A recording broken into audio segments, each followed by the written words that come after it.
当第一个异兽出现在这个世界，人类并不以为意。人类认为只是偶发的物种变异，但是这是异兽的核武器大爆发。很快，它们就占据了天空、海洋、大部分的陆地。为了应对危机，人类建造起结界，让异兽无法随意入侵，才得以保有生存空间，安居乐业。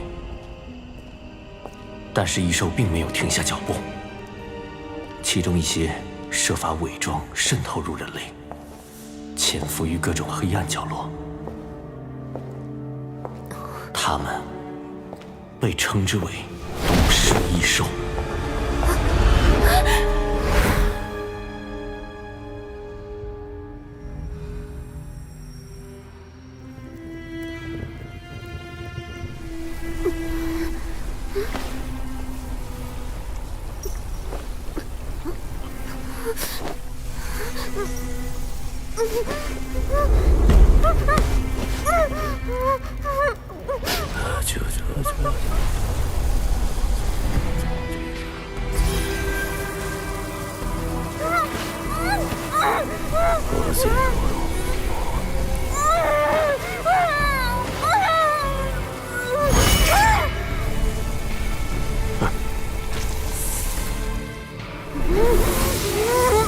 宝贝，接下来只要接受了我的血液传承，你就能成为一个真正的血族，我们也将永远融为一体。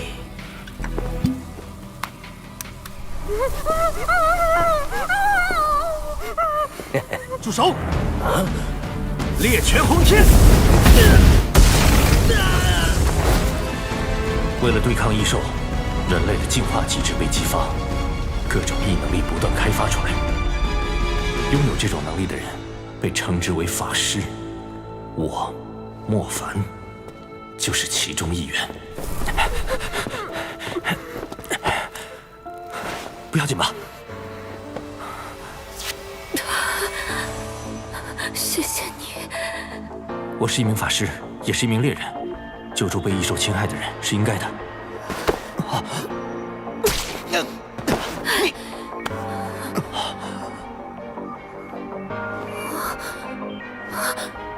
牙齿，你，我这是怎么了？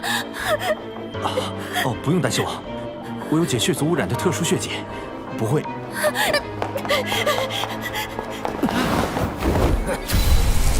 一个小法师也敢与我为敌，灭爪！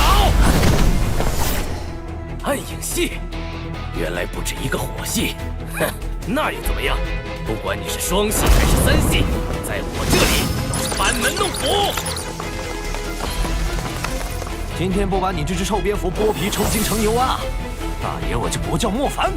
猎拳必杀！血莲，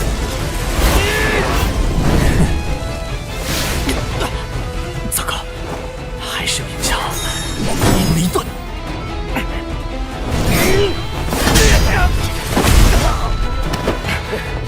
身体强度也不错嘛。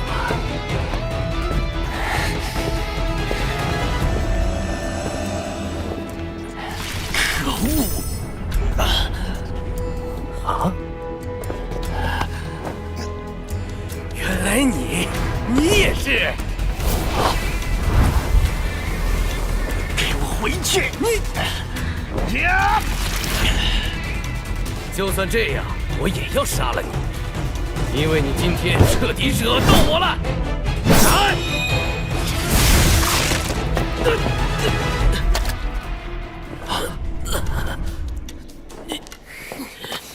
是你，叶冬，这次你别想跑了。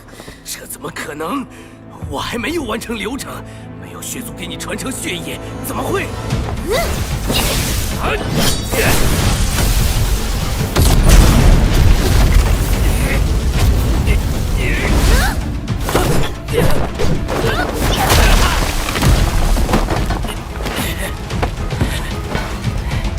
你以为可以杀得了我吗？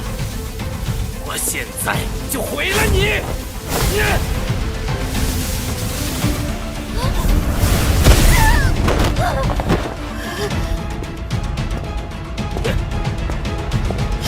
你再敢动他一下试试！猎拳！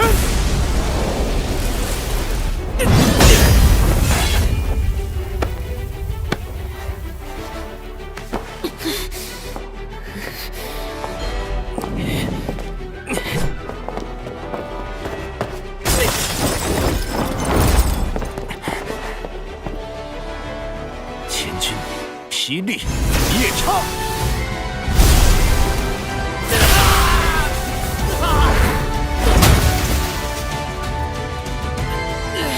光复之王，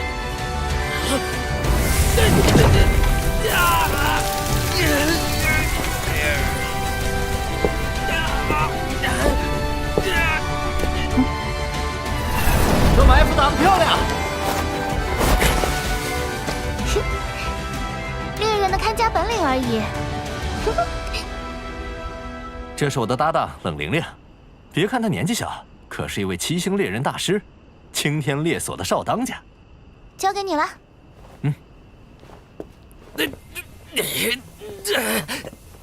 一个人走夜路很危险的，以后要小心这些异兽。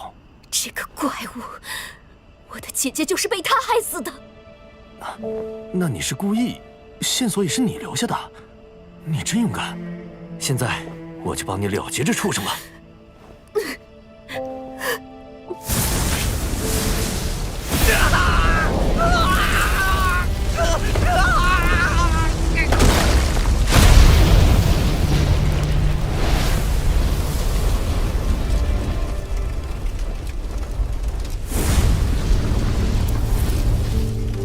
是红色，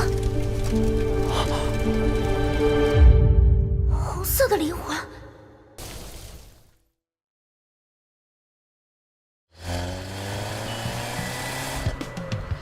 什么事这么急啊？我才回来，就不能让我先约会一下麻辣小龙虾？这是一个双 S 级的特别委托，只邀请泉州最顶尖的猎所和猎王，你就不想去看看？啊？包老头自己为什么不来？爷爷被请去海域了，那有更重要的事。好吧，再见，小龙虾。一颗半成品的星海天脉，难道还不如马小？这是什么？这还只是预付，如果能完成委托，至少2颗成品星海天脉。这委托人是谁啊？这么大手笔！本地有名的豪门陆家，他们家主确实还挺神秘的。啊，他到底要干什么？这个报酬抓君主级兽都够了。啊，你还有5分钟考虑时间。这星海天脉可是价值不菲，相当于我们前几年那个血族案子的10倍佣金。琳琳，我还有5个信没有达到超级，最缺的就是钱，麻烦油门踩到底。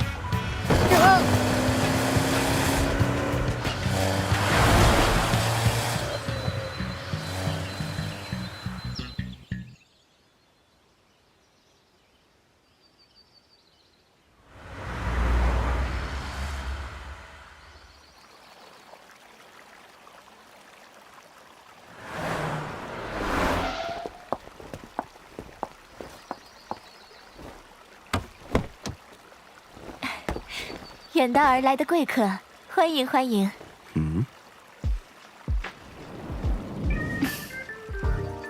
哦，这位美丽的小姐是？我叫陆清瑶，是陆坤先生的侄女，很荣幸能由我来迎接甘多猎所的安亚扎王子。你认识我？这世界上还有不认识安亚扎王子的人吗？有道理。请随我来，为您接风洗尘。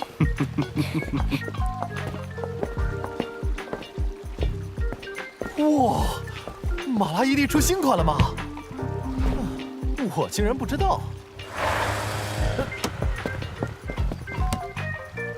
陆正新，莫凡，你来我家干嘛？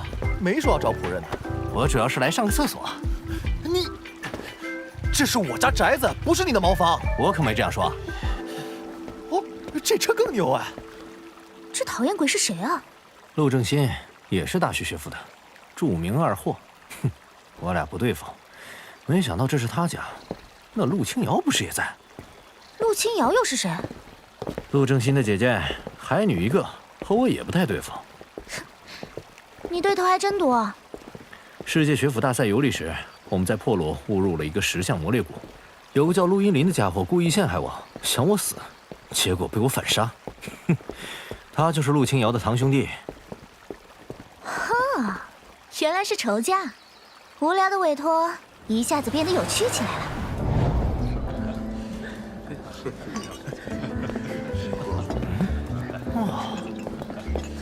神像猎索、阵脚猎索、圣火猎索，全都是亚斯纳州最牛的猎索。想不到包老头的青天猎索这么有排面，竟然能和他们并列。爷爷毕竟是爷爷。好吧。哦。嘿，交际花。你怎么在这里？哎，你和你弟一样不会说人话。我今天可是你家的贵客。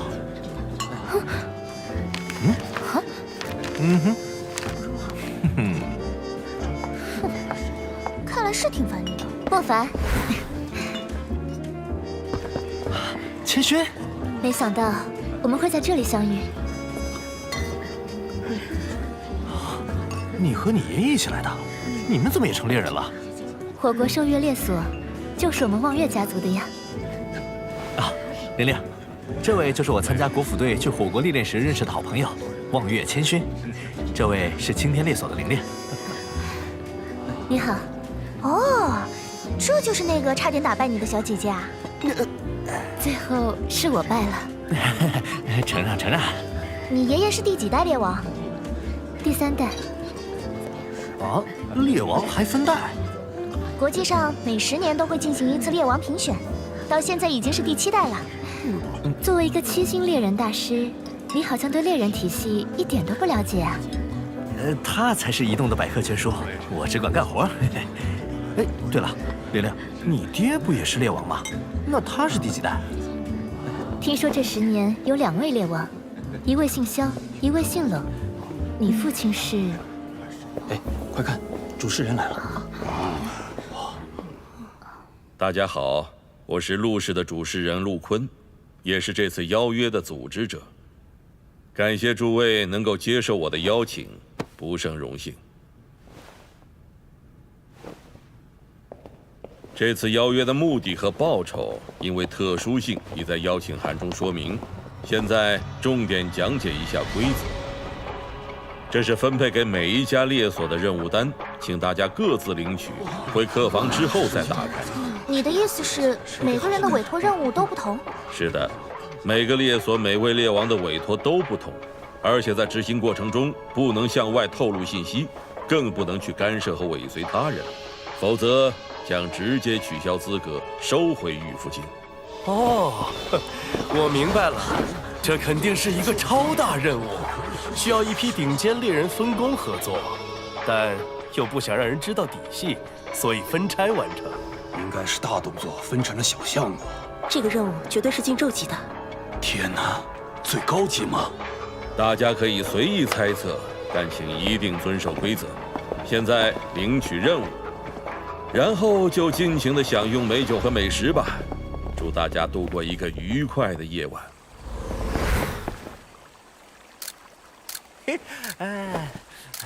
全都拍下来，明天去求爷爷都提回来。你听我解释，我只是……姐，你怎么了？叔叔为什么又打你？你少管！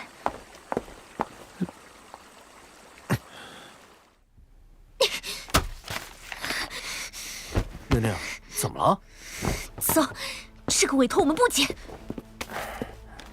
这是一个有着红色灵魂的魔物。起初我认为那不过是一个偶然闯入人类城市的小妖，后来才意识到它有多可怕。我发誓会再找到它。以我第7代冷猎王之名，这难道是你父亲写的？可他不是已经死了很多年了吗？有人在耍我们！不会是模仿你父亲的口吻伪造的吧？这上面写的和我父亲留下的笔记内容一模一样。它是一个会给人类带来无尽痛苦的魔物，它的成长速度令人毛骨悚然。上次由于我的失误让它侥幸逃跑，今天终于又发现了它的凶境。等女儿入睡后，我就要再次出发了。琳琳，先冷静点，不管这信是真的还是恶作剧，我们都追查到底，揭露真相才是最好的还击。我后面没有看下去，这个委托要我们做什么？我知道这个魔物现在已经变得极度危险，而且非常敏锐。你追踪它，它也在凝视你。所以我起草了这份延迟开启的委托书。我的猎人朋友，我不知道你是谁，但如果你读到这封信，就说明我没有回来，我失败了。请帮我完成它吧。虽然相比这项委托的危险程度，星海天脉的报酬微不足道，所以这应该是真的。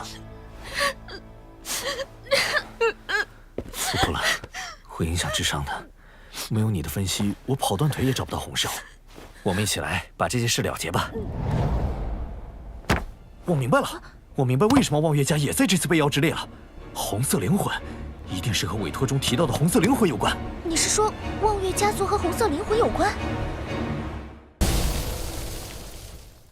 红色灵魂，一定是和委托中提到的红色灵魂有关。你是说望月家族和红色灵魂有关？这还是我们世界学府之争游历时期的事情，只是那件事太诡异了，我都不知道怎么描述。你就是那时候认识了今天到场的火国猎人代表望月千轩。那天下午的历练赛很顺利，晚上我就想愉快地四处转转，没想到我竟然获得了一条重要线索。望月千轩，你们国馆学员里面，我最看不顺眼的就是你，一见面就莫名其妙地骂我们一通。哼，现在看我如何教训你！哼，你最好再重新选一个对手，现在还来得及。怎么，缺了我一个替补把你打了，面子上过不去？白痴！选谁不好，竟然非选千勋小姐，作死！他还不知道吧？千勋姐可是……小声点，别让那个傻瓜听到吓回去。一群神经病！这样吧，为了让你们输得心服口服，我让你一戏。让我一戏？你真是我见过最可笑和最愚蠢的人。雷伊，不迟。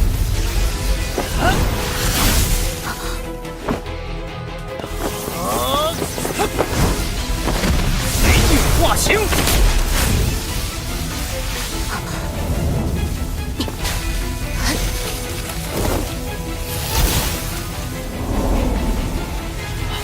花灵古盾，你的植物系掌控力也不错嘛，还能这么玩？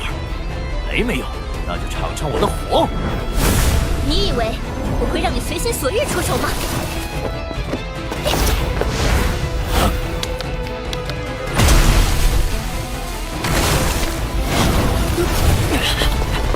血手训。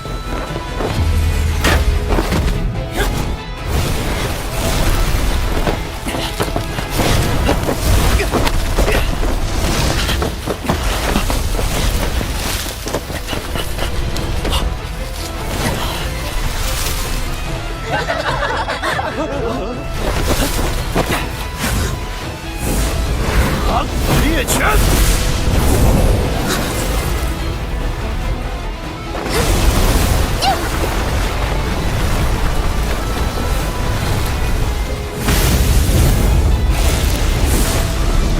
这学员不错呀，换做意识差一些的，已经被五花大绑了。这就想困住我？做梦！嘴巴那么臭，就让你尝点苦头吧！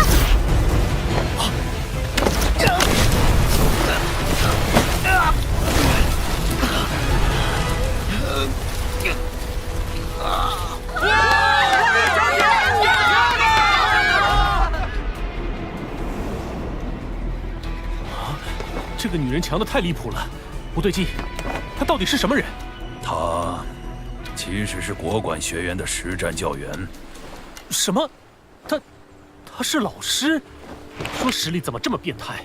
你们也太无耻了吧！这是作弊！我阻拦过呀，但你这位队员根本不肯多听一句，执意要选的。里面的滋味不好受吧？你认个输，再向我道歉，我可以考虑把你放出来。你在白日做梦！我大漠凡怎么可能会输给你这种菜鸟？再敢辱骂我半句，我就让鬼木往你身体里生长，钻进每一个孔里，让你尝尝我对付死刑犯的滋味。谦逊，不要胡来！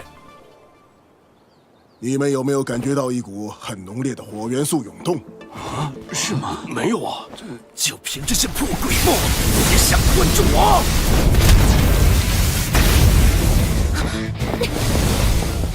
结言，天印葬礼。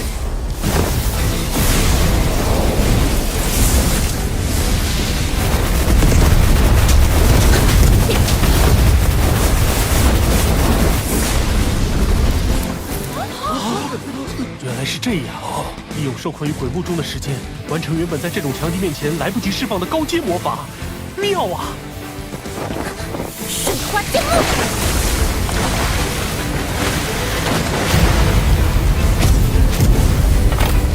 血手践踏，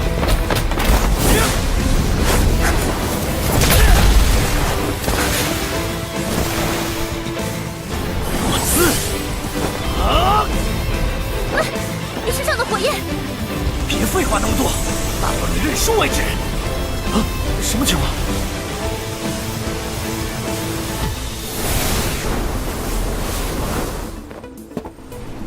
你赢了，现在别说话了，闭上眼睛，好好感受周围所有的火元素。你，就快触碰到领域了。啊！哎，怎么不打了？他们在干嘛？哼，他竟然教导那小子跨越领域，真是多事！难道忘了自己的身份吗？他正是没有忘记自己的身份，才做了一个教员该做的。有些对手也值得这么做。今天打得太爽了，只可惜还差一点才能到达领域。说起来，千勋这女人虽然老是一副高高在上的腔调，但其实还是非常不错的。啊！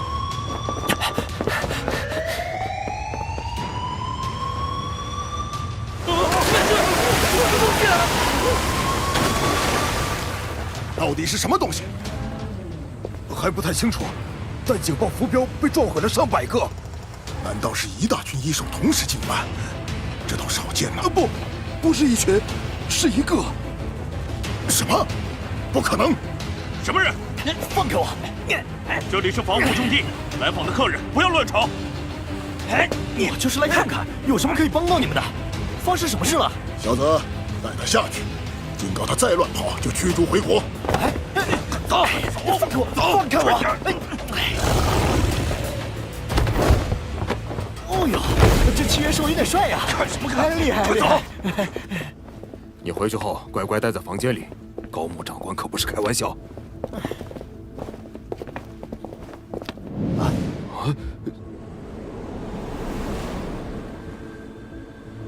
哎，吊桥怎么放下来了？不是说那里是禁地吗？应该是到了换房的时间吧。话说，你们东鹤城到底是做什么的？这么神神秘秘？这你就……你搞什么鬼？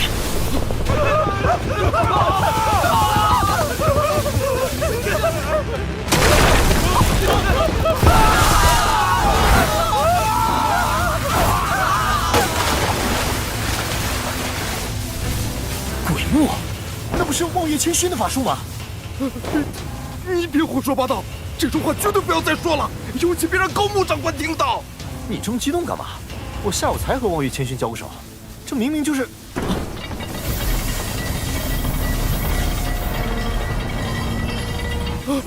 你赶紧回众哥，不许再出来，否则……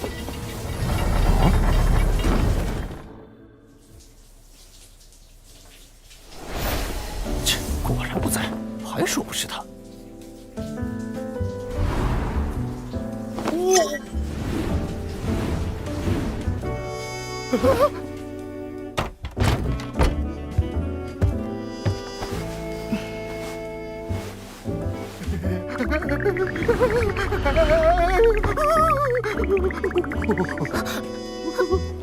混蛋！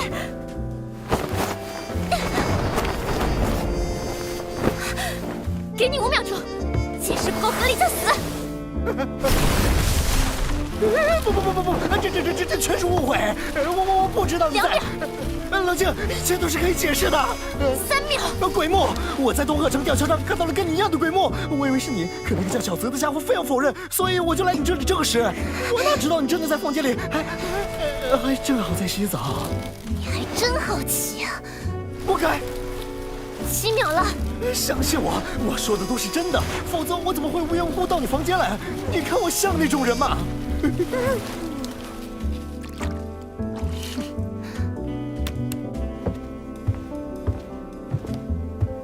你真的看到了我的鬼目？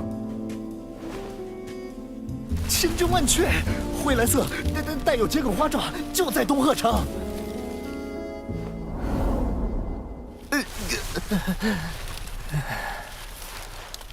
就算你说的都是真的，但你闯进我的房间，一样是要受惩罚的。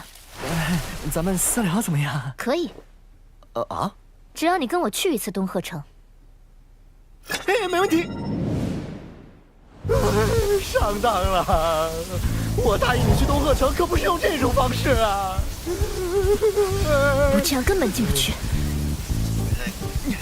你不是剑鹤城本地望月家族的人吗？就不能直接从吊桥飞廊走？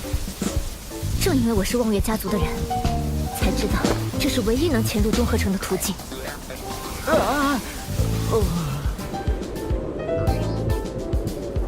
要不我们还是回去吧。我欠你的，我就以身相许来还，怎么样？你闭嘴！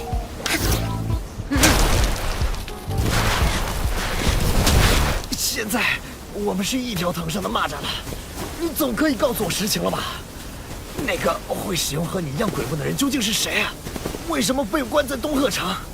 我们又为什么要去救他？那个人是我的哥哥。这东鹤城到底是个什么玩意儿？最高等级监狱，关押的都是平均伤害法师数量100以上的邪恶法师。不是吧？那不都是魔头级的？这种穷凶极恶之徒还留着干嘛？等过年啊！这个我也不太清楚，只知道关押在这里的人，灵魂与法力会如被诅咒一样慢慢耗尽。跟紧了，这里设置了暗影大阵，陷进去就永远出不去了。如你所说，你哥哥不就也是个大魔头？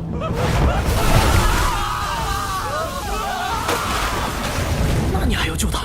他不是，这里面一定有什么隐情。好吧，你说了算。我哥哥鹤田其实是这里的一名守卫。守卫？我一定要弄清楚，这里到底发生了什么事。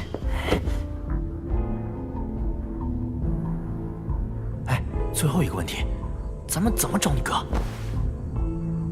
总不能翻遍这鬼地方吧？我哥哥刚才杀了4个守卫，那只能被送到一个地方。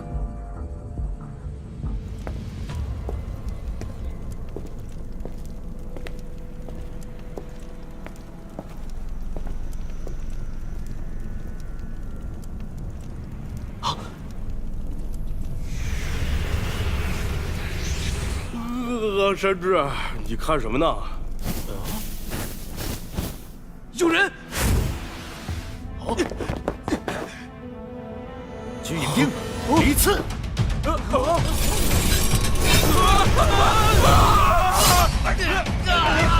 必须！放开我！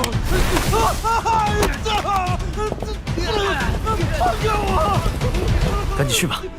这次谢谢你了，小事，我这人就喜欢刺激。哥哥，哥哥，我是小薰。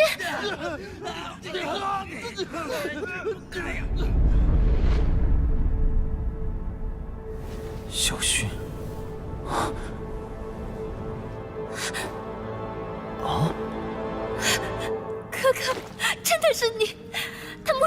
你关在这里？我发现了高木的秘密，他在利用这里的囚犯淬炼凝华珠。凝华珠，是爷爷说过的那个东西吗？我将凝华珠藏了起来，所以高木监禁我，逼我交出。我终于找到机会想杀出去，只可惜。难怪不处决那些恶贯满盈的犯人，原来是在做邪恶的实验呢。我怎么样才可以救你出来？别白费力气了，只有高木才能打开恶魔剑。我不可能看着你死在里面。小丫头，别像个庸人一样说些没理智的话。听着，想要救我，就把凝华珠带出去，交给萨卡管理机构。它其实就在我身体里。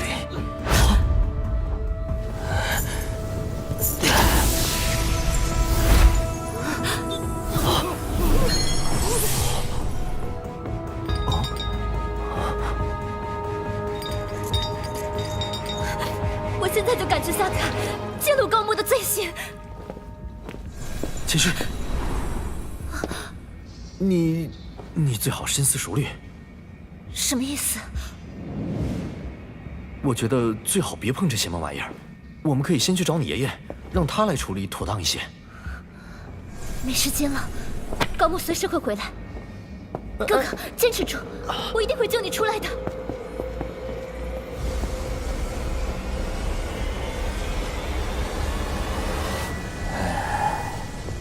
小泥鳅，那东西真的很有问题，对吗？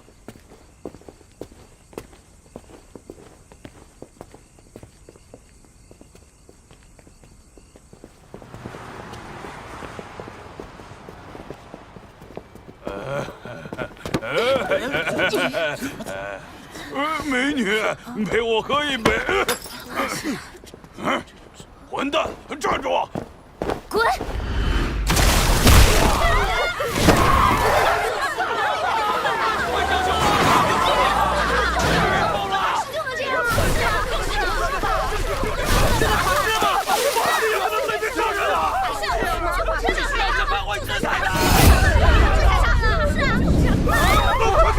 这是什么？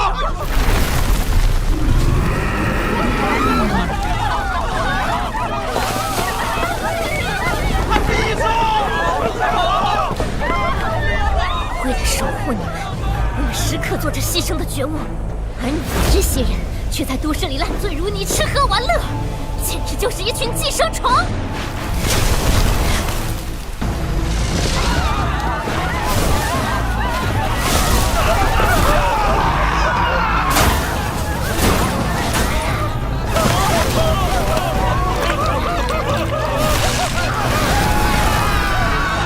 住手！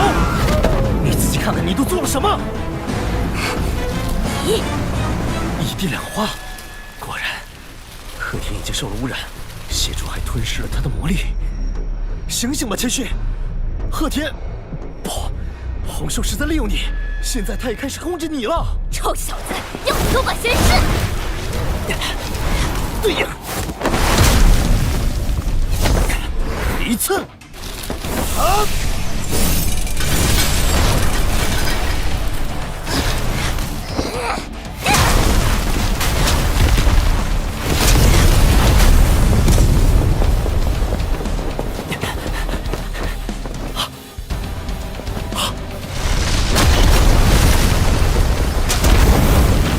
结合了鹤田的一部分魔力，比夏更强了一大截。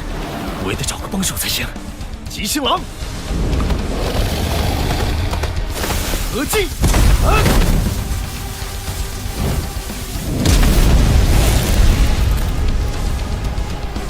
这竟然是陷阱！你啊！这竟然是陷阱！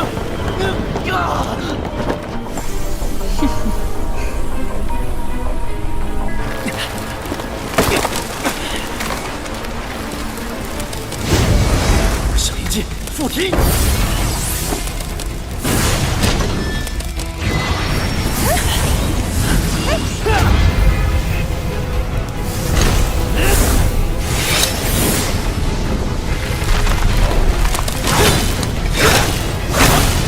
前层火云。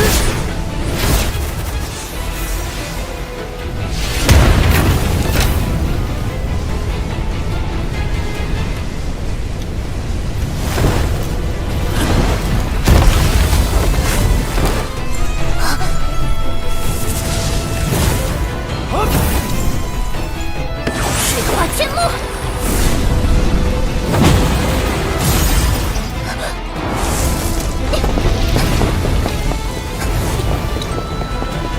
反向劈位，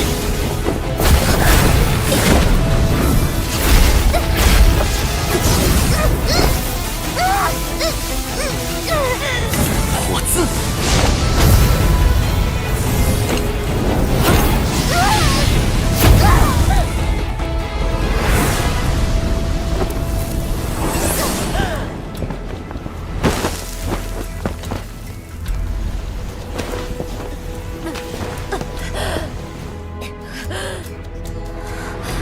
猎拳，必杀！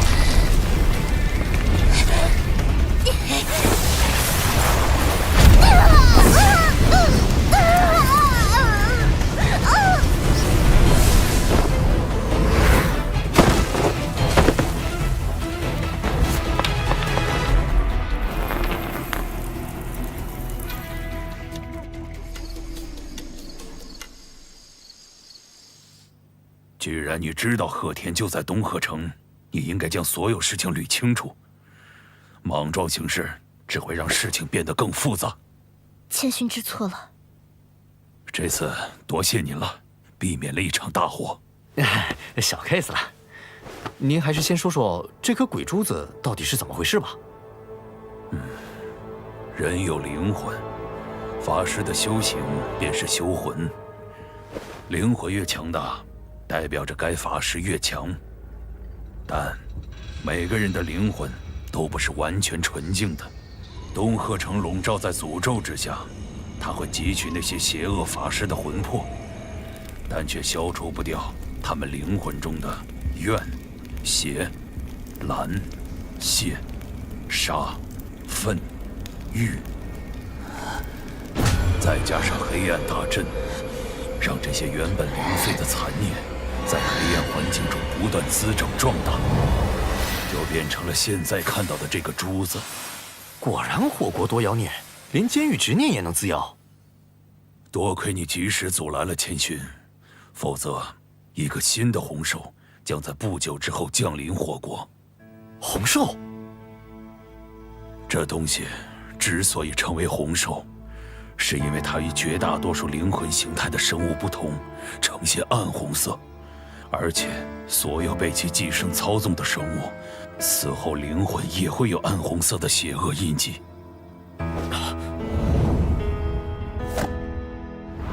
告诉我，你们这里是不是之前就逃出去一只这种叫做红兽的东西？啊，你怎么知道？原来如此，那家伙可能杀死了我搭档的父亲。你们跟我来吧。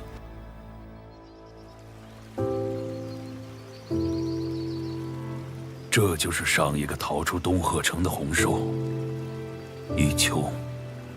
一个死人？这墓碑只是一个象征，因为作为人的一丘确实已经死了。他是我曾经的挚友，也是你大哥鹤田的生父。当年我和信子一丘，还有他的妻子雅子，我母亲，我们都是东鹤城的守卫，同进同出，亲如一家。那真是一段无忧无虑的好时光。唉，也正是因为年纪轻，莽莽撞撞，做任何事都没有考虑过后果，所以当我们意外发现宁华邪珠后，激动不已，决定隐瞒下来。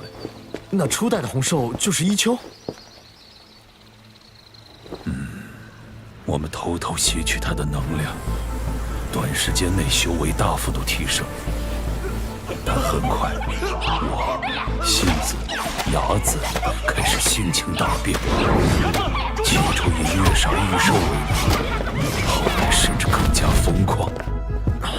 你们这是被宁华邪蛛迷了心智？是的，但我们越陷越深，完全无法自拔。后来又是怎么摆脱的？是一秋，他是我们之中最理智的一个。在意识到这邪蛛是所有犯人灵魂中的执念凝结物后，开始阻止我们继续修炼。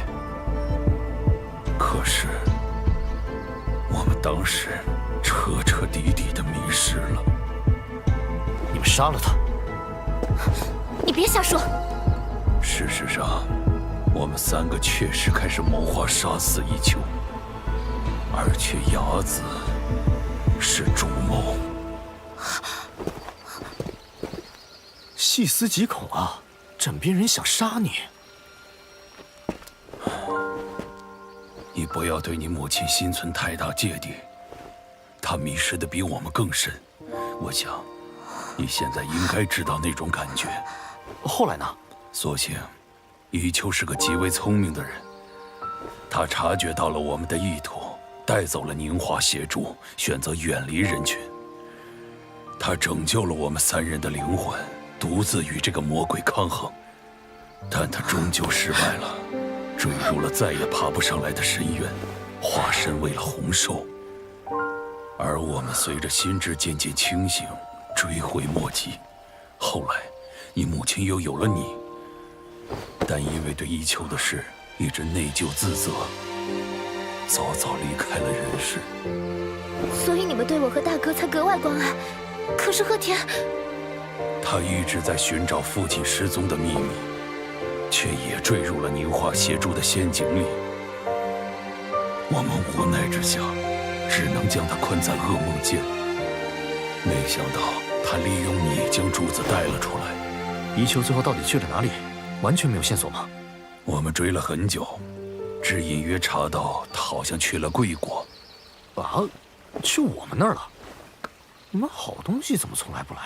说到这个，正好有一事请您帮忙。这，务必请您保管。老人家，我很忙的。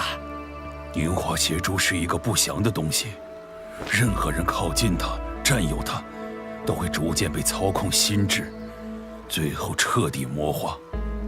但根据我的观察，你身上却好像有某种东西，可以压制它的邪性，令人费解。有吗？我怎么不知道？而且，宁华邪蛛中蕴藏着巨大的能量，只要能得到净化，对莫凡同学你本人也有大大的好处。哦，它能让你的召唤兽进阶到君主级。听千勋说，你也有召唤系的，对吧？拜托，拜托了。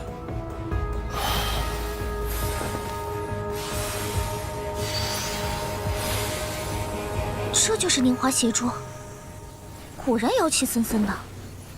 你就这么带在身上，不怕也被他蛊惑了？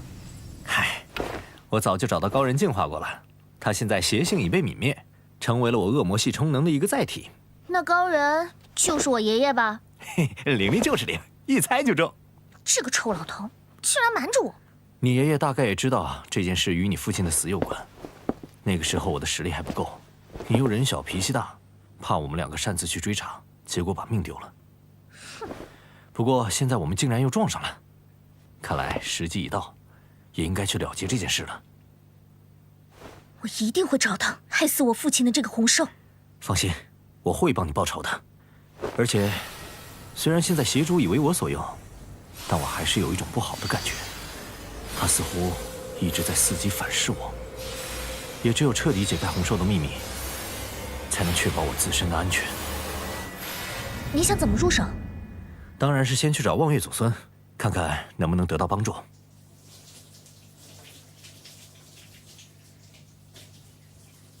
幽暗行走实在是太方便了。不会又是那么巧吧？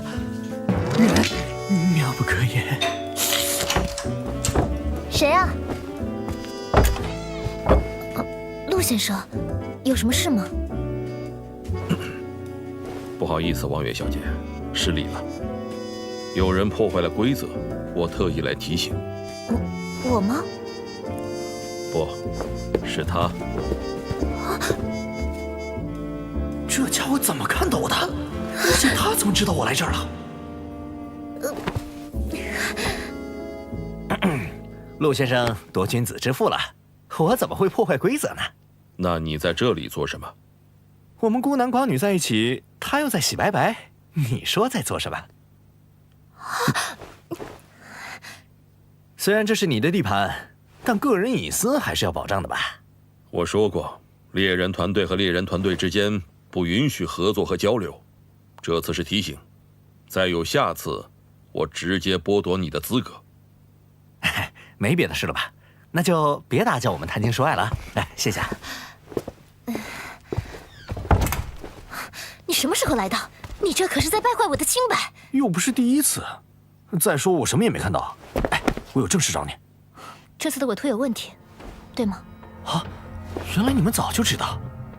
爷爷这些年其实一直都在寻找洪寿一丘，而且非常肯定他与贵国这个陆家有关，甚至觉得这个洪寿就躲在陆家。事实上，我们这次接受委托，只是来这里的一个借口。是吗？明镜老头还是有点东西的。洪寿是寄生在别人身上的，所以陆家每个人都存在嫌疑。我们就分头调查吧。没问题。还有什么可用的线索？委托书里有冷冽王和洪寿最后一次大战的位置，先过去看看再说。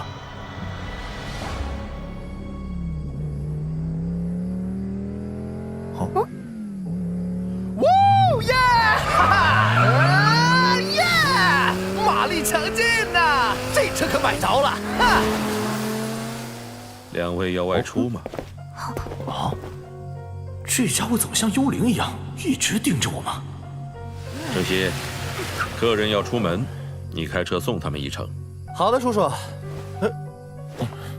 我给这家伙当司机，我不让你做你就做，他们想去哪儿就去哪儿，否则从此你就别开车了。是。啊，我们自己有车，不需要。我是委托人，有权利指派人随同你们。你不接受，可以选择退出。哎，正好可以找机会盘一盘这个陆正先，这个司机安排的非常合适。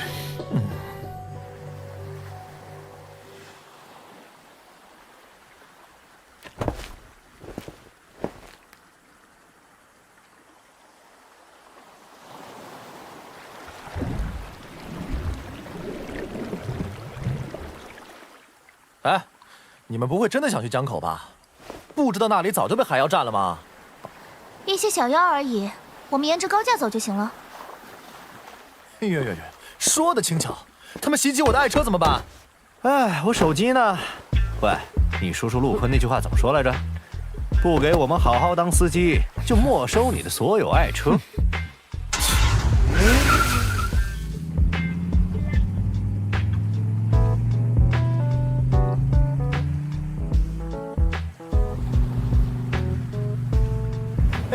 爽啊！左漂移，外进出，是，我甩！不用跑的都比这快，也不知道在自嗨什么。你懂什么？当心，前面有断层！啊？你说什么？我说前面高架塌了！等，我天！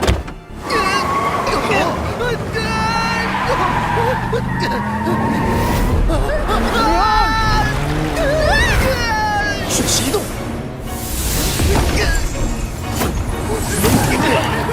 睁开眼睛啊！我天，有点东西啊，大兄弟。刚才这招叫什么？这家伙傻憨蠢，没脑子的富二代，不可能是洪寿记住吧？不好说，也可能是伪装。先观察观察，如果他是洪寿，我们将他带到杀死你父亲的案发现场，肯定会露出点马脚的。我拿 GPS 看一下，应该就在这里。哦。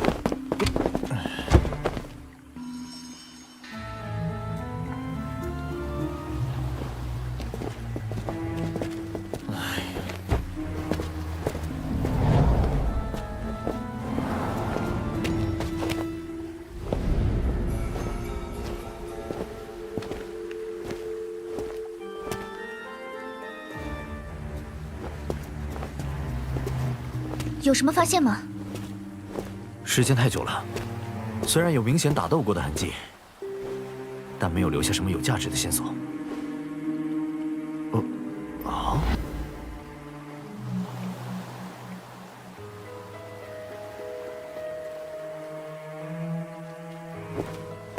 有没有觉得像什么？这样看，确实有点儿。不就是像个爪子吗？不是像，那就是一个爪痕，6个爪趾的。这么说，红兽原型有可能是一个6指生物。估证不利，得再找一个验证下。我去采集爪痕里的遗留物。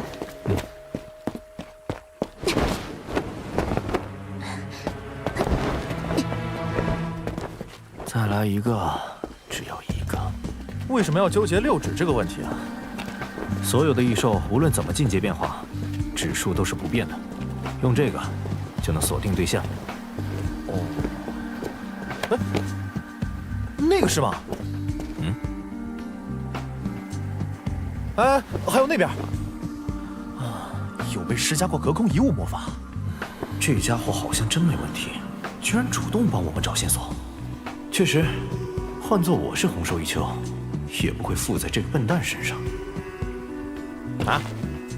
看什么看？你知道我学的什么专业吗？什么专业啊？哼，魔法物质采集学。要不是看在你救了我爱车的份上，你以为我会帮你找这些无聊的东西？那可多谢了。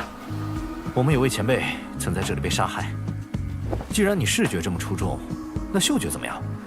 能嗅出很多年前血迹残留物质吗？我的，老子不是狗！哎，随便吧。能找到吗？血迹很重要。我开个劣势。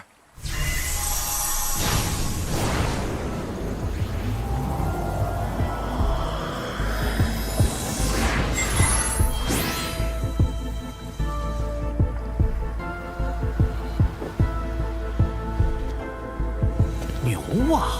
你看到了什么？水下面，这条街上全是血迹。你们那位前辈很惨。什么意思？他应该某个部位被剖开了，然后一路喷血，一路被脱血。总之一个字，惨。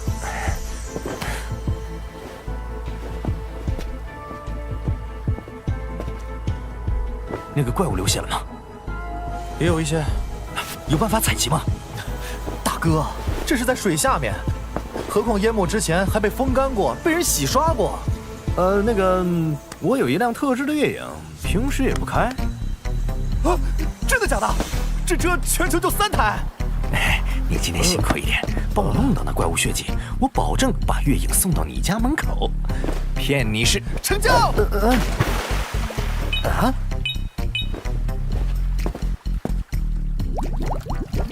果然一把钥匙开一把锁。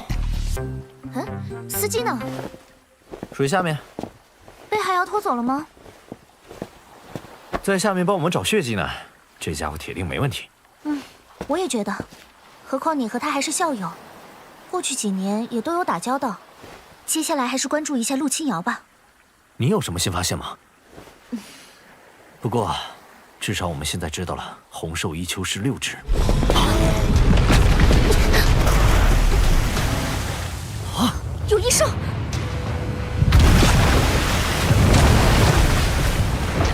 这动静可不像小妖。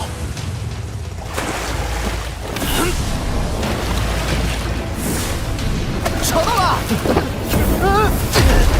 你干嘛？真和我们陆家有仇是吧？别唠叨了，异兽来了！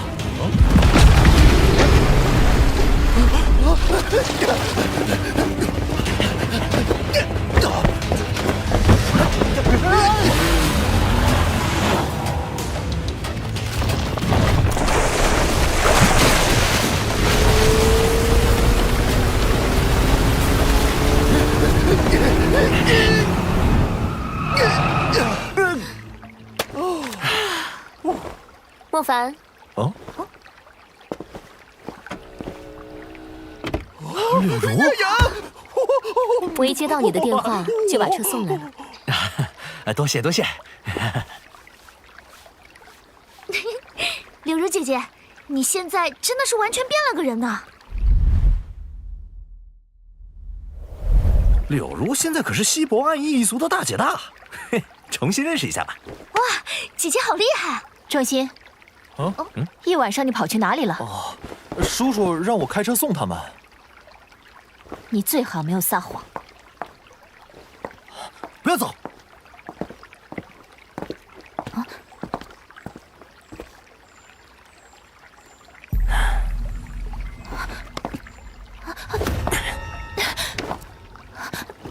你个禽兽，放开我姐姐！闭嘴！你脸怎么了？是谁打的？不用你管。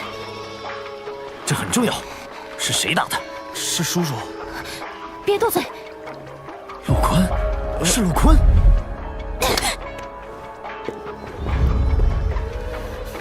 陆清扬，我问你一个很严肃的问题，你要好好回答我。你叔叔，他一直都是6个手指吗？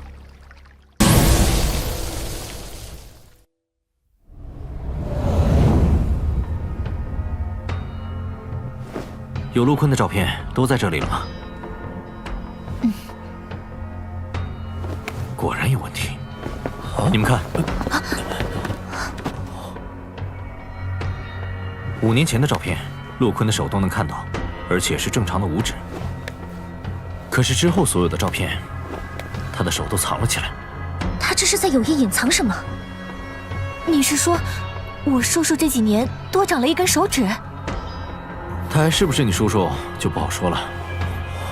那是一个会迷惑心智的魔鬼，可以寄生在别人灵魂里加以控制。不能光凭这个就认定我叔叔就是你们说的那什么红兽吧？我们已经拿到红兽的血液了，只要再拿到陆坤的血液，就可以进行比对。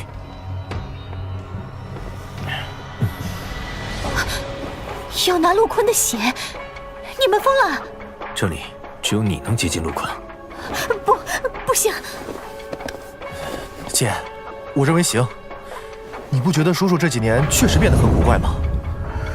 小时候他对我们可不是这样的。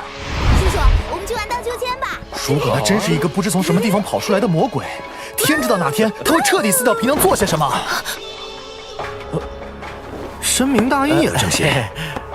假如你叔叔真有问题，那就不是你们姐弟受欺负的事了，你们陆家全得完蛋。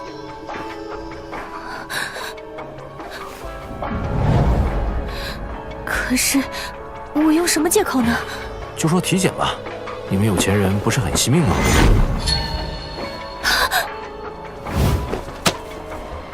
血液化验结果完全相同，陆坤就是红兽。这就有趣了。那他给我们的猎王委托单为什么会是追杀红兽呢？自己悬赏除掉自己？事情比想象中还要复杂诡异。不可能，哪有什么妖怪可以？你就不要再抱侥幸心理了。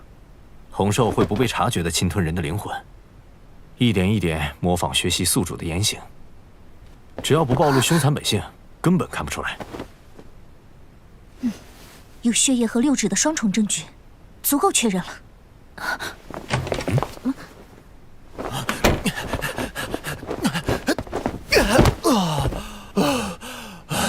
全都问清楚了，渴死我了。那么，陆坤确实不是你爷爷的亲儿子喽？你怎么知道的？智商摆在这儿呢。你确实有点东西啊！爷爷和我说了，陆坤叔叔早年是从海外回来的，投靠我们陆家后才改姓陆。因为替陆家做了许多贡献，爷爷才收他做义子。我们这些后辈都不知道这事儿。你说他是从海外来的？爷爷说陆坤叔叔原来是虎国人。全都对上了。可是望月明剑为什么没认出来陆坤就是一秋呢？他们不是老朋友吗？这些情况确实得尽快找望月家碰一碰。可是今天早上秦勋也不见了。化验结果出来了。哈哈，他果然是个妖怪！我就说我当时没有眼花，没有看错，你就是不信我。你又抽什么风呢？你看到什么了？我爷爷是西博的安全主管，管理很多事务，连审判会专门用来关押法师罪犯的监禁之山都是我家管的。哎，知道了知道了，少吹牛，说正事儿。这就是正事儿。爷爷因为年纪大了，所以一些事儿就全权委托给陆坤说。啊呸，陆坤，其中就包括监禁之山。有一天晚上，我有事儿去找他。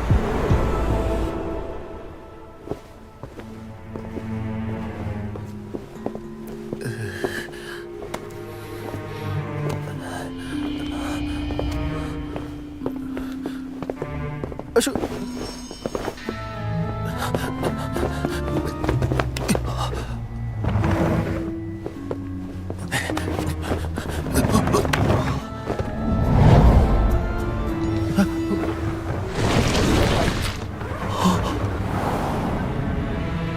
你的意思，他会变脸？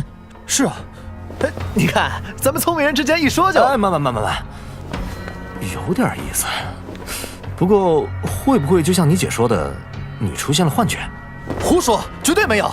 我后来还专门去调看了走廊里的监控，那个背影绝对就是陆坤的。可惜他办公室没有监控设备。红兽可能会变化外貌特征，所以一休本身就能变成任何模样，这就能解释望月明剑为什么面对他也不相识了。看来那个什么监禁之山，有可能藏着什么秘密。如果陆坤就是一休，你不觉得这个监禁之山很像一个地方吗？和我想一块儿去了。东鹤城，又得跑一趟了。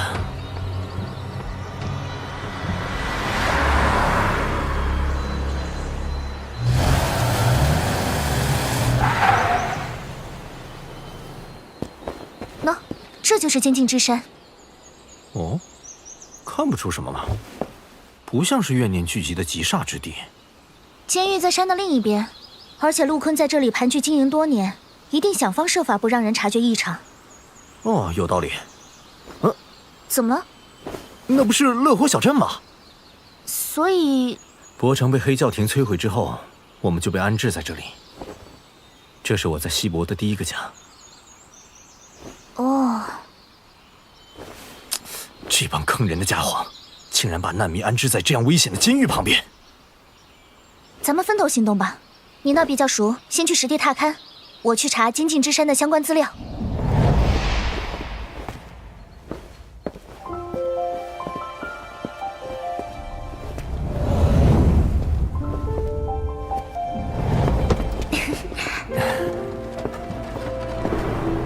哦，你看。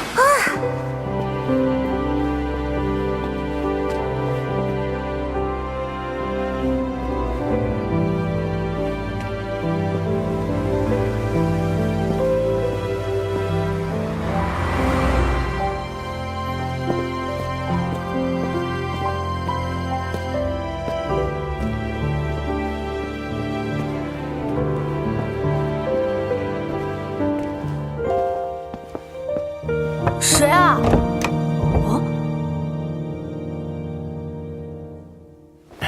你好，我以前住在这儿，路过来看看。另外，我还有一些旧东西没来得及拿走。啊，那些东西原来是你的，请进，请进。不过家里重新装修过了，不知道你还能不能认出原来的样子。哦，东西我都帮你收好了，等等哈。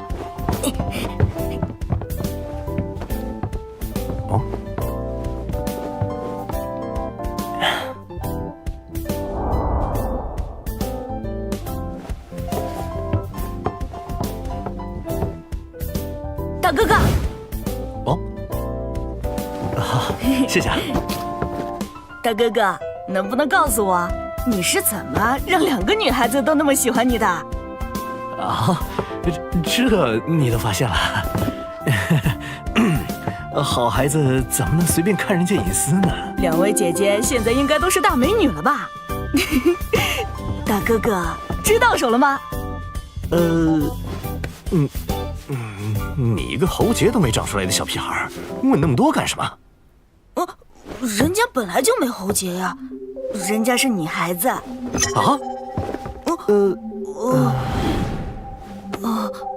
爸爸经常不在家，所以我理了一个男孩子的头发，平常还穿男孩的衣服。我不应该告诉你这些的。挺好的，女孩子确实早早就要有保护自己的意识。其他班很多人都不知道，还有女孩子给我写情书呢。很帅，尤其是自强的女孩。那我走了，再见了，帅帅的小姑娘。怎么了？我能请你帮个忙吗？你说，毕竟你帮我保管了这些珍贵的小记忆。爸爸有2天没有给我打电话了，我很担心。你爸爸在哪里工作？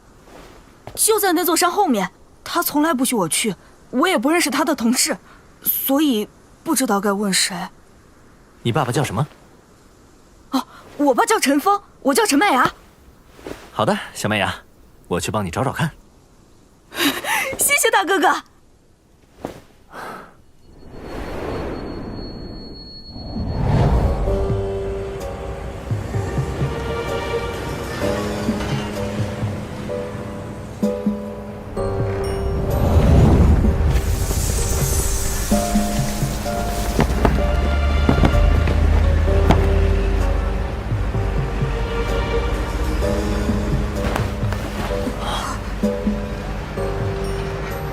这里的防卫比东鹤城可差远了。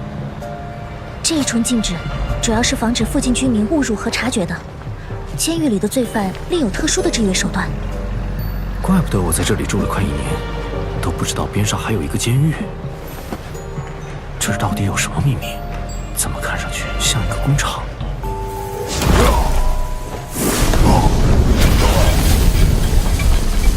监禁之山天然出产特殊的粘土，再经过法师的冶炼，就可以生产出一种比普通混凝土还要强上10倍的砖头。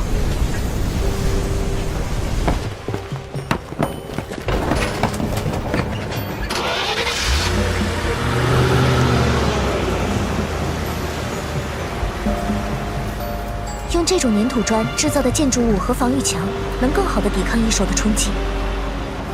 如今2万里海岸线危机，到处都是战区，对这种砖的需求量非常大，所以审判会对这个监狱非常重视。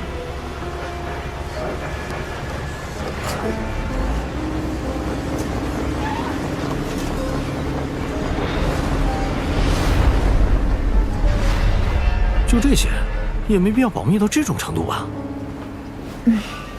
这我就不知道了。我查过了，这里一切都非常有序，没有任何违规的地方，可以说是一个模范企业了。是吗？这地方好大啊！这里是1号公坑，这样的坑这里有9个。光一个坑就不下1-2千人，而且为了能使用法术进行生产，囚犯的禁制也被解开了，他们就不怕囚犯暴动了？可能他们还有其他手段，也可能这里的守卫很强。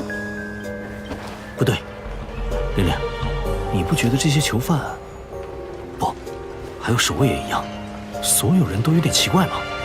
是有些怪怪的，就是说不上来。所有人都没有生气，每个人都在非常认真地做自己的事，连个眼神交流都没有，哪怕做很脏很累的活都没有半点情绪。但活生生的人，怎么可能没有情绪？没错，何况这些人都是心高气傲的魔法师，尤其那些囚犯本性凶狠残忍，怎么都变成任劳任怨的良心劳模了呢？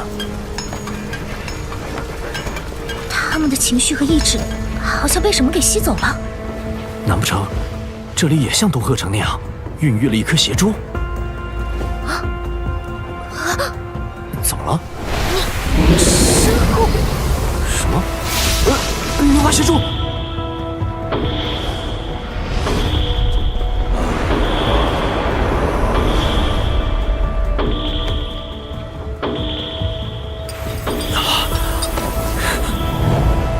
坤果然在这里弄了一个怨念工厂，这些人都是被这颗新的邪珠所控制。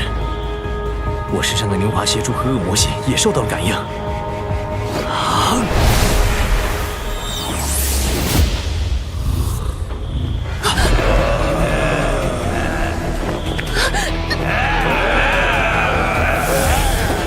穿山决斗旁，他们发现不了你。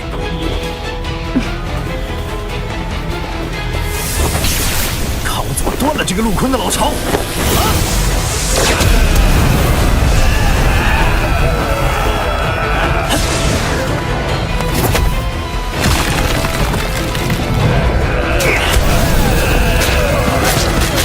爽！莫凡，小心高处！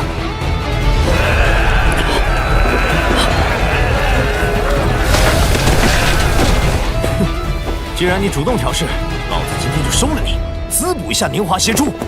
哼！空气值！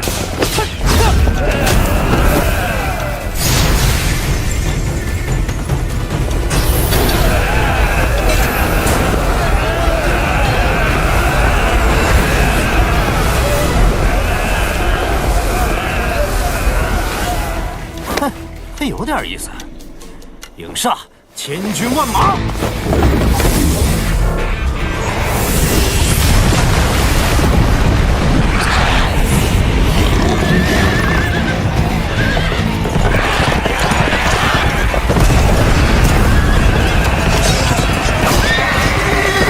哇，暗影超级魔法吗？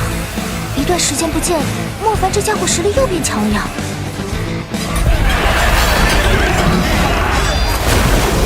有本事把老子这岩浆也浇灭，龙江泉河！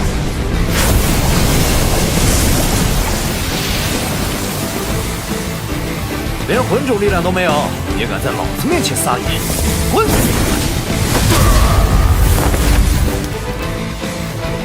越来越狂了。不过这家伙现在的实力，恐怕君主级生物也敢踩吧？还来找死，有点烦了。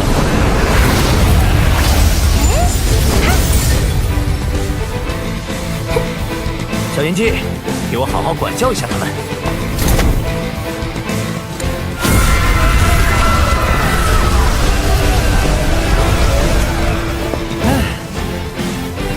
宝贝，快到我的碗里来，大口的吃吧，好好补补。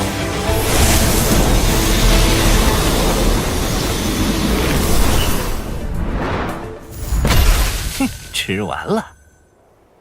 莫凡，千勋。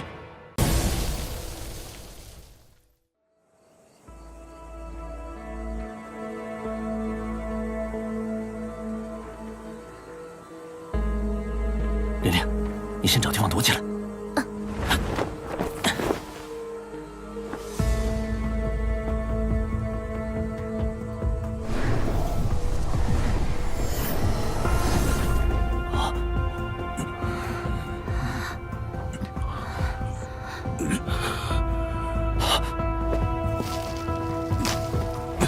这是怎么回事？惭愧。原来一秋早就看破我们的来意。给我和爷爷设下了圈套，我们虽然击伤了他，但还是被欺。我们的法力，依旧还将我们关在这里，让邪珠吞噬我们的灵魂和法力。你别说话了，我马上通知柳如，把你们送到安全的地方。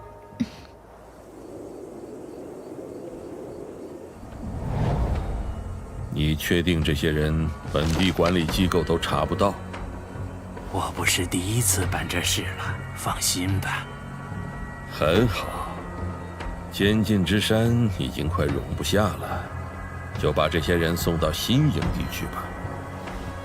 这么说，您的那颗果实就快要熟了。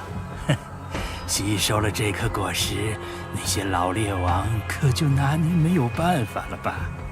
确实不用再怕他们了。太好了。这样我们就可以更放开来做了。这些年实在太畏手畏脚了，我们的好日子要来了。不急，现在还没到我们谈统治的时候。再多养几颗果实就……啊，您这是不是在千寻那丫头手里受的伤发作了？主人，您可要保重身体啊！闭嘴！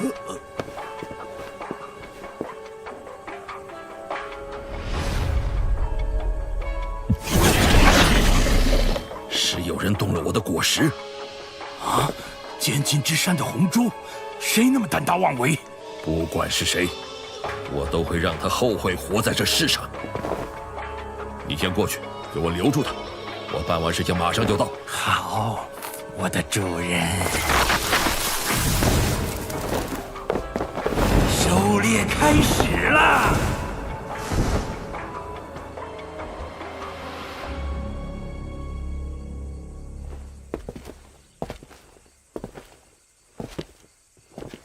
千寻姐姐他们没事吧？虽然很虚弱，但无大碍。我让柳如给他们安排一个好地方休养生息，应该很快就能恢复的。无缘无故怎么起雾了？哪来的血腥味儿？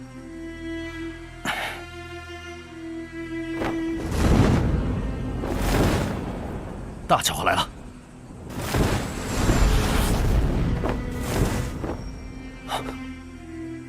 没有影子。莫凡，注意看雾里。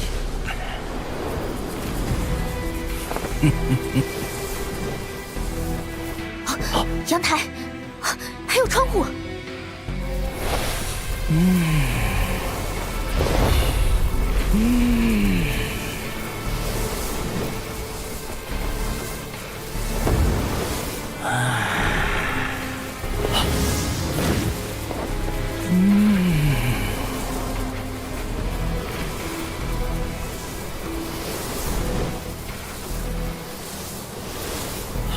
血族，血族不都是些鬼鬼祟祟、只敢偷鸡摸狗的家伙吗？什么时候变得这么嚣张了？这是个血族长老。哦，什么意思啊？就是活了1000年以上，最接近初代血族的那一批，不是一般血族能比，灭斗那种都还差得远。怪不得这么忙。那些人不会有事吧？短时间内不会，但如果一直这样吸下去，所有人都会失血而死。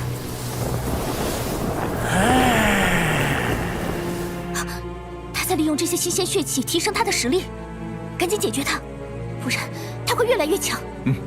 明白了。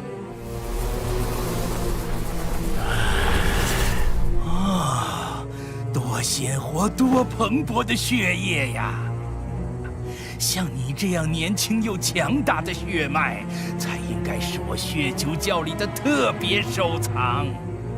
这些凡人糟粕不堪，终究不太符合我这样高等血族的胃口。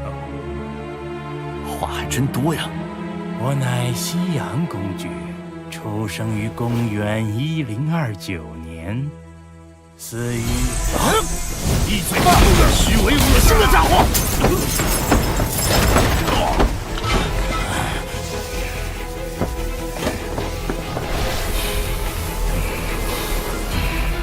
现在的年轻人怎么回事？连上阵通明的规矩都不懂了吗？你连死都不知道死在谁手里，不觉得是一种悲哀和耻辱吗？我叫莫凡，你可以如愿以偿的去死了吗？啊！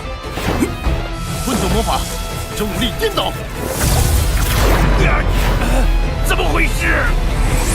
天火突！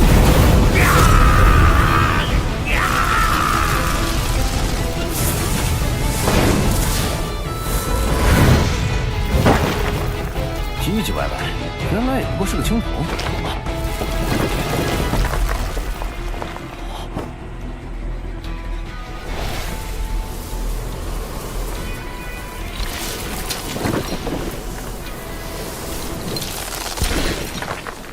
这么快就长回来了，比治愈魔法还厉害。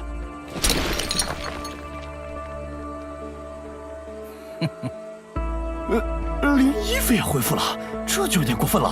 我刚才是让你记住我的名字，蠢货。一群糟粕的血，和以前比起来真是差太远了。不过，对付你也够了。哼，小日子过多了，活1000年还是这副下水道模样。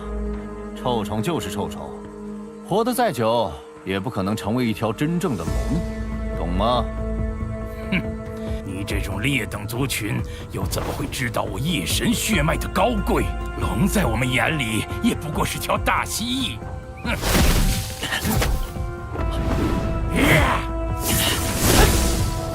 曾经我拥有辽阔的封地，不久之后，这样的时代又会到来。我们暗翼一族将会成为你们的主人。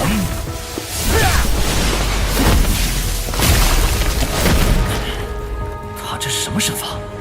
不是影分身，也不像对影术。是什么人在这里使用毁灭魔法？请立刻出示许可证件，否则我们将执行逮捕。城市猎妖队，你们退远点，别靠近！开什么玩笑？我们是城市的守护者，该退远一点的是你。助力！慢着，你也想死吗？没有超级魔法的都滚远点！超级，双瞬移。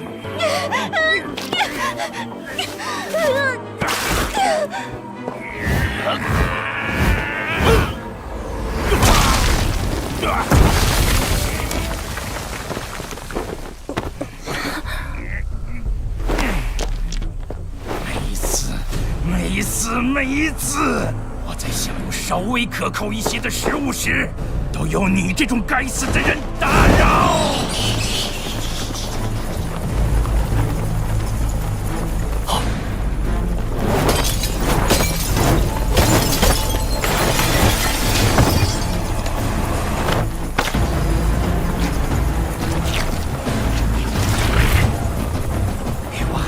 吸，大口的吸吧，一滴都不要剩下。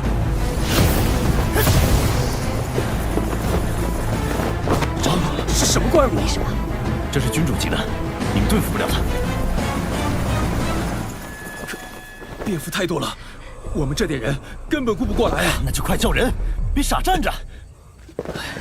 走，快！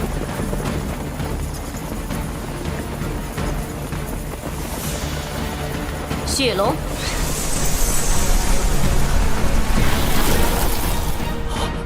来得太及时了。血龙，这是我们血族的秘技啊！那个吃里扒外的家伙是谁？哪个小辈胆敢调戏我西安伯爵？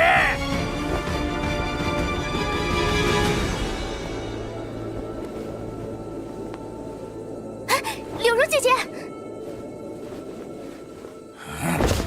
又是你！身为高贵的血族，你却做人类的奴隶！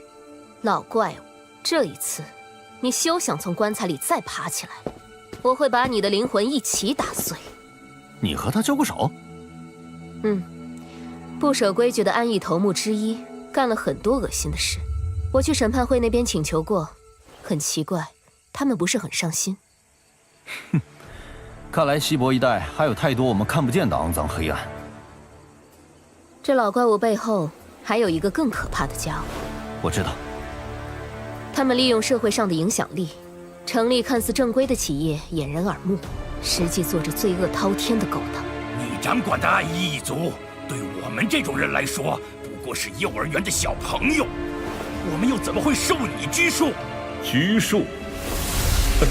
我们可是制定规则的人呐！主角终于上场了。陆坤，看来那个偷红果的小贼找到了。你既然知道邪珠的秘密，那事情就好办了。那个半成熟的邪珠果实，就当是我送给你的小礼物吧。什么意思？你不是渴望力量吗？你要的我都可以给你。西伯这么大，取之不尽，用之不竭。何必因为一个小小的监禁之山大动干戈？你喜欢，我就送给你。应该有条件吧？那是当然，你也可以成为制定规则的人。哼，你是在邀请我？不管怎么说，你也是邪珠的一份子，不是吗？哼，我们可有本质的差别。我是猎人，你是异兽。我可没觉得我们有什么不一样。你不过是一个从东鹤城逃出来的邪祟，侵占了人的身躯，就真把自己当成人了，还制定规则。看来你很清楚我的来历。前话就不提了，现在我的企业为社会做了多少贡献，但监禁之山提供的几千公里海墙就保护了多少人不沦为海妖的口粮？请问，你们又有几个人能比得上我？你还有脸提监禁之山？那些机械人偶一样的囚犯和守卫又是怎么回事？你错了，我从不伤害他们，他们为我工作，有容身之所。我让这些罪恶滔天的人重新获得了价值，连本地管理机构都为我颁发了奖章。最难能可贵的是，我收取的不过是他们的负面情绪：愤怒、懒惰、暴饮暴食、毒瘾。假如那是我的小王国，大概没有比我更良心的国王了吧。很多地方看上去每个人都是自由之身，但富者不仁，贫者懒惰。各种强加的福报真的比我的监禁之山好吗？演讲的不错，难怪可以伪装成一个成功的企业家。我说的有什么问题吗？如果给一个窝，隔几天喂一块肉，就能心安理得的让人当狗，就叫社会良心。那你来当我的狗吧，我可以天天喂你肉。最高级的残暴是先奴役后剥夺，让人变成奴隶，连反抗都做不到。你的狗腿子在你的小王国里可以明目张胆的吸血，将所有人都当做他的供血袋，这就是你给的福报。别装得冠冕堂皇了，你是个什么东西，老子比谁都清楚。本可以和我们一样成为缔造者，却非要自寻死路。主人，别和这个蠢材废话了，他根本不明白黑暗时代的辉煌，不明白我们作为掌控者与凡人的尊卑有别。看来死在我手上的猎人又要多一个了。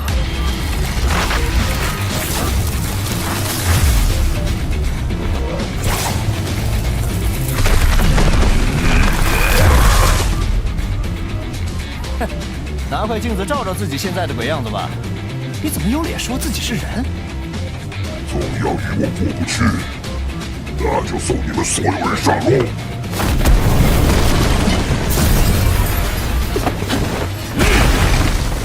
刘如，你对付那个血族没问题吧？把他们引去镇外废车场，避免伤到镇上的居民。好。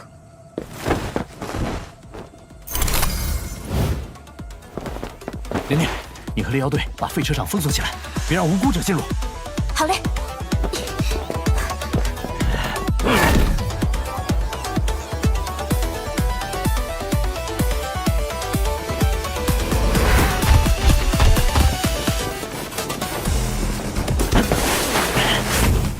念力。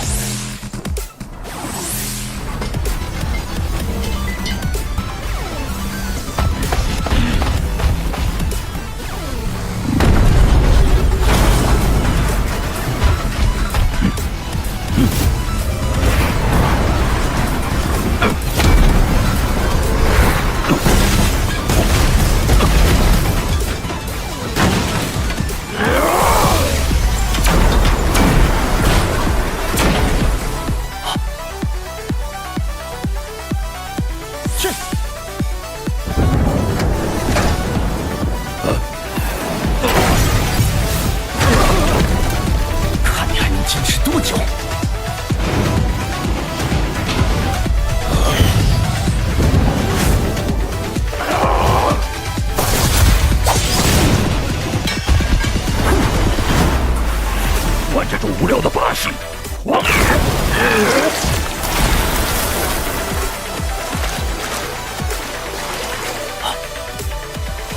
你可以控物是吧？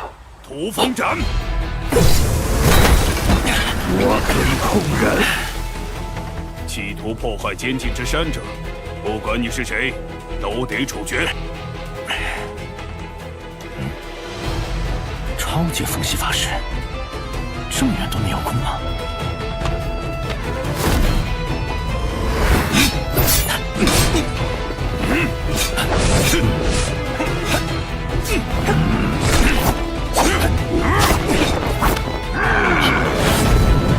空气枪，钻山风陀螺，石化。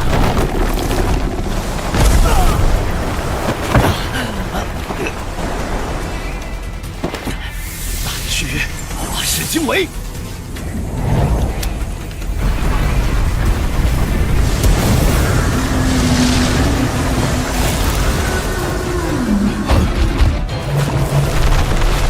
看你往哪里跑！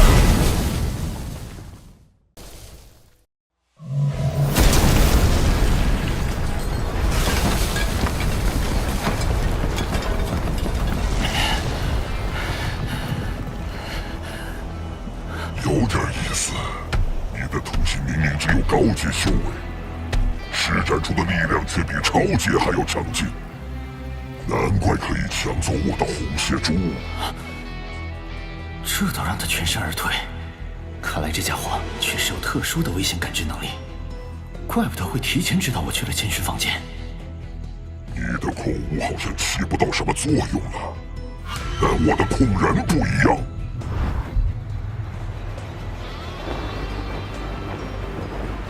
都是超级法师，怎么办？用烈火阎王一次性解决？不行，那家伙能感知危险，我和小鹰姬一合体，他一定直接就逃了。好吧，就这样，这次无论如何也要灭了他。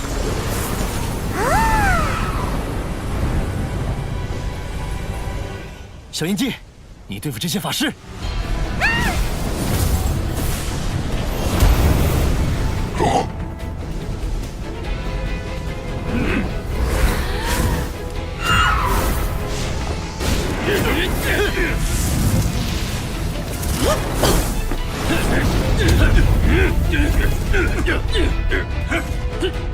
越来越有意思了，你身上的黑暗气息相当特别呀。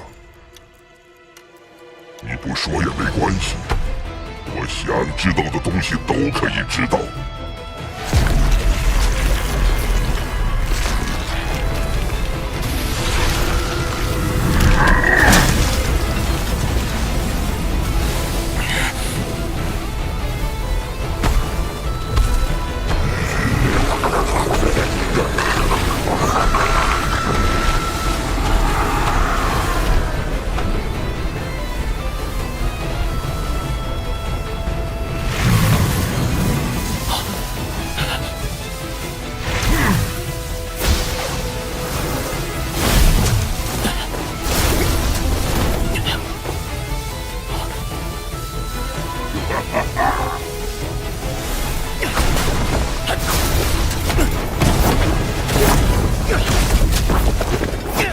一条威力就这么可怕？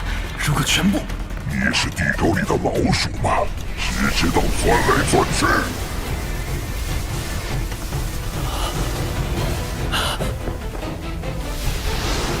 对营，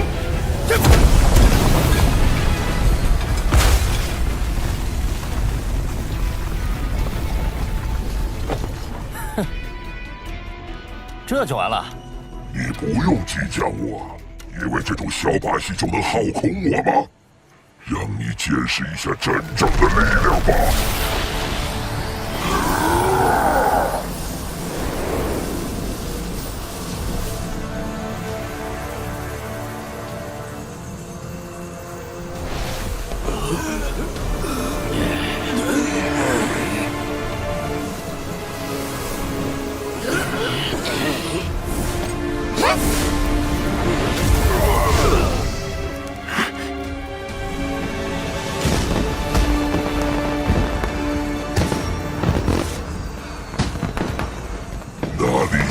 有怒，哪里就有我。就连你自己都在为我提供能量啊！你怎么和我抗衡？众生都是一个德行，没有一个是干净的。是你们养活了我，让我变得强大。你躲不了的。怨恨之病来自于内心的黑暗，你的心本就摇摆不定。你连自己内心的阴暗都斗不过，如何与我斗？让我来看看你的经历。原来你在这里住过。一直以来，我都觉得这迁徙者就是底层的蛀虫。原来你和他们是一样的出身。这家伙也在窃取我的记忆吗？可是，为什么我没有感受到？不用沮丧，接受我的管教，会让你变得更好。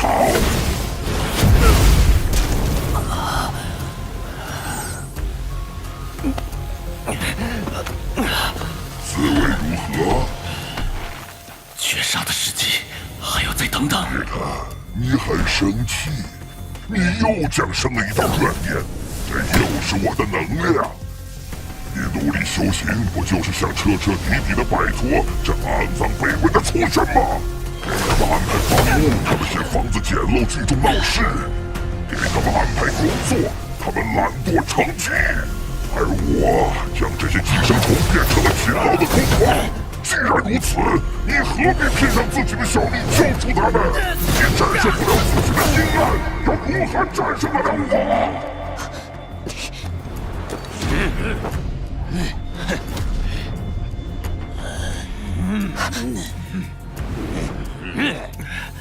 你还不死心吗？好，我再来看看还有没有更有趣的东西。哦，这小姑娘有点意思，你好像很欣赏她吧？就因为还存在这样的人，所以你还心存善念，多可怜的女孩！住在只有公共卫生间的安置房里，卫生间的门锁还总是坏的。故意将自己晒黑，装扮成男孩，因为邻居是个50岁的无业猥亵者。被同学嘲笑，连他的父亲都觉得他是个累赘，懒得回家。多好的苗子，成长在这样的环境里，他心里该诞生多少积怨？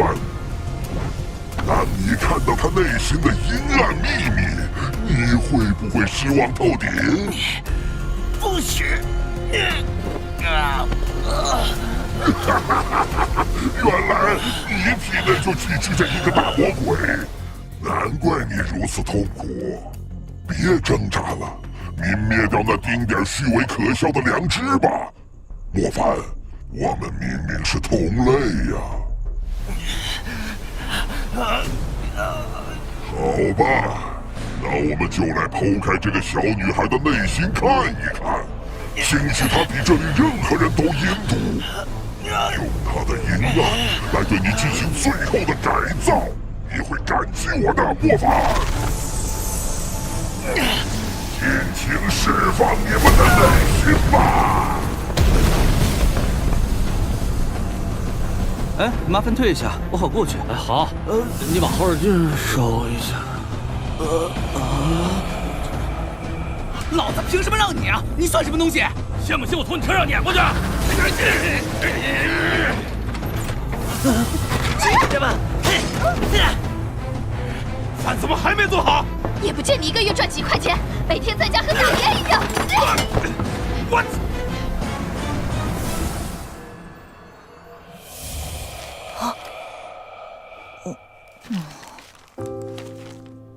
明天是黄佳佳的生日，要叠100个送给她。快诅咒那个黄佳佳呀！他一直在嘲笑你，还送什么千纸鹤？都洗干净了，爸爸就可以穿得干干净净去上班了。怎么回事？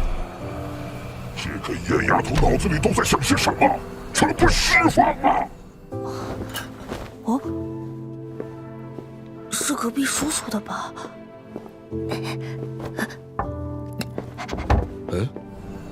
可恶，他是个弱智吧？我从没有觉得自己是个多么善良正直的人。我也承认做不到像他这样，无论身处什么样的环境，都心存美好，心存善念。但如果有人胆敢迫害他这样的人，那我莫凡一定不会饶恕。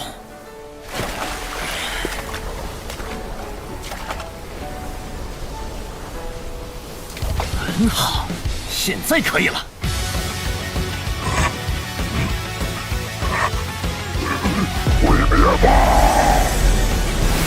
影煞，破碎心之舟。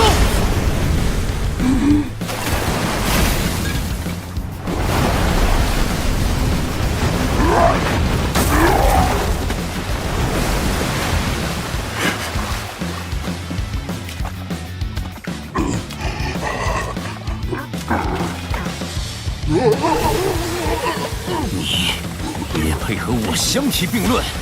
猎拳地煞！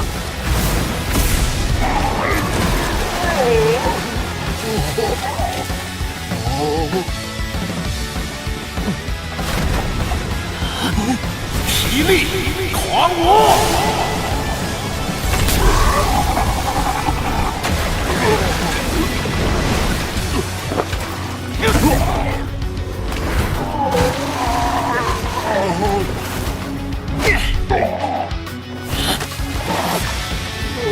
我根本不需要战胜自己内心的阴暗，我直视它，甚至接受它，然后恪守自己做人的底线。而你，才是被肮脏、恶劣、怨恨彻底吞噬了的一团恶臭寄生虫。自己堕落而不自我约束，就觉得全世界都跟你一个德行。天焰葬雷！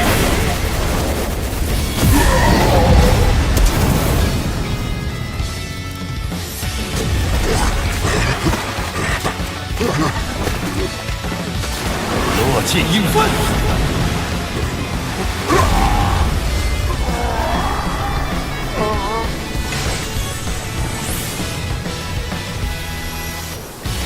你已经完蛋了。杀了我又如何？杀了我又如何？没如何，就图个痛快。你根本什么都不知道。你杀了我，等于是在成全一个比我可怕100倍的东西。哦，反正你要死了，临死就再吓吓我呗。你以为我是第一代吗？你以为这一切就结束了吗？你知道为什么这份委托书会落在你手里吗？你们所有人都在为他服务，他将前所未有的强。我还没说。反正以后遇到再对付就是了。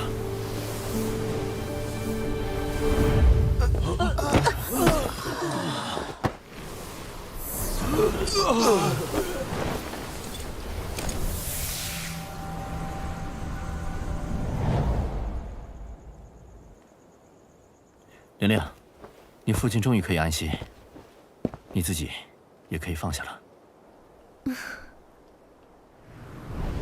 那个老血族收拾掉了，重伤逃走了。不过10年之内，他已经没法兴风作浪。我有足够时间把他的棺材挖出来。别给他死灰复燃的机会。有件事，我始终想不明白。什么？他窥视到了我父亲临终前的记忆，设法得到委托书，这都说得通。但是他为什么要发起猎人大会，悬赏追捕，杀死自己？总不可能是想将我们猎人一网打尽吧？应该别有目的。哼，这鬼丫头确实有点鬼精灵，又被他猜对了，好气啊！你说什么啊，蛇精？你们两个别一见面就吵架。阿帕斯，你动眼醒了？你外面打得乒乒乓乓的，还来个黑暗大爆发，还不行？我就是死人了。你刚才说玲玲猜对了是什么意思啊？我知道你每次冬眠之后都会提升境界，脑海里会呈现一些新的古老传承信息。这次你又看到了什么？在魂锁里供奉着8妙异魂。不懂，求解释。第1代红兽正在集世间8魂，以那个伊丘为主体，它代表着异魂；冷冽王代表着正魂。什么意思啊？爷爷的猎人禁书中好像也有类似记载。8魂所守望能量值代表世间8种特殊品格：善4魂，义正中间；恶4魂，狂澜疾愁。灵魂徘徊在人世间，是因为有未完成的遗愿，有牵挂。唯有斩断了残念执念，才会彻底进入魂锁，成为守望能量值。冷冽王的品格代表着正，却死于邪恶，所以就有希望成为魂锁守望能量值。哎，就纠正一个小错误啊，冷冽王不是有希望成为，而是已经成为了守望能量值，而送他上位的，就是你。什么？冷冽王的遗愿就是那份委托书，你不是刚刚帮他完成了吗？所以红兽把委托书给我们，真正的目的是借我们的手杀死自己，以此完成我父亲的遗嘱。但这样他自己岂不是也完了？还谋划什么？除非我们杀死的这个陆坤只是红兽的一部分，他牺牲了自己的一个大分身，以此成就更大的事业。很有可能，比如望月甲，他们多半也被引导完成了一丘的遗愿，为红兽铸成了异魂。那么其他守望能量值又是哪些人呢？无论是善死魂还是恶死魂，其实都有非常多的备选，而且还能互相转换。红兽本尊应该会广撒网，他一直就在到处观望和培养。他最终的目的到底是什么？成为黑暗位面的4王之一，邪圣王。成圣不仅需要自身的圣性，还需要招收门徒。成为魂所的守望能量值，就相当于红兽的门徒，就等于成就红兽成圣。那我们就奉陪到底。要想成邪圣王，还得问我大魔王莫凡答不答应。